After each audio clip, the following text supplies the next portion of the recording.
कर्मचारी भविष्य निधि संगठन यानी कि ईपीएफओ ने 7 करोड़ से ज्यादा सदस्यों के लिए बड़ा फैसला लिया है। जी हां, अब ईपीएफओ के सदस्य जरूरत पड़ने पर अपने पीएफ खाते से 100% यानी कि पूरा पैसा निकाल सकेंगे। सरकार ने इस कदम को लोगों के ईज ऑफ लिविंग यानी कि जिंदगी आसान बनाने की दिशा में बड़ा सुधार बताया है।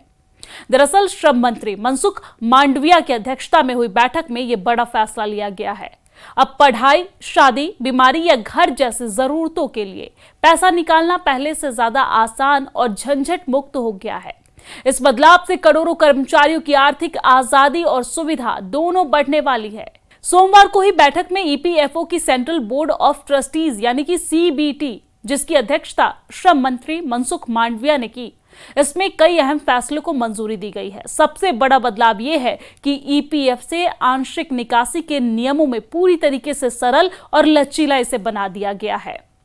पहले 13 अलग अलग जटिल नियम थे, जिन्हें अब 3 श्रेणियों में समेट दिया गया है। पहली श्रेणी आवश्यक जरूरतें जैसे बीमारी, शिक्षा और शादी। दूसरी श्रेणी हाउसिंग जरूरतें। तीसरी श्रेणी विशेष परिस्थितियां। तो ये 3 श्रेणी है जिसमें अब बांट दिया गया है। 13 श्रेणी को अब 3 श्रेणी में कन्वर्ट कर दिया गया है। अब कर्मचारी अपने खाते से कर्मचारी और नियोक्ता दोनों हिस्से सहित 100% रकम निकाल सकेंगे।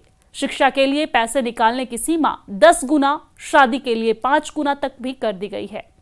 अब तक कुल मिलाकर सिर्फ 3 बार निकासी की अनुमति थी।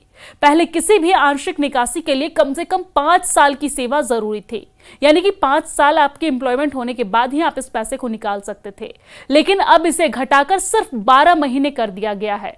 स्पेशल सर्कमस्टांसेस वाले मामले में पहले सदस्यों को कारण बताना पड़ता था, जैसे प्राकृतिक आपदा, महामारी, बेरोजगारी या फिर लॉकआउट। इस वजह से कई दावे खारिज हो जाते थे। अब इस कैटेगरी में बिना वजह बताए भी निकासी की जा सकेगी।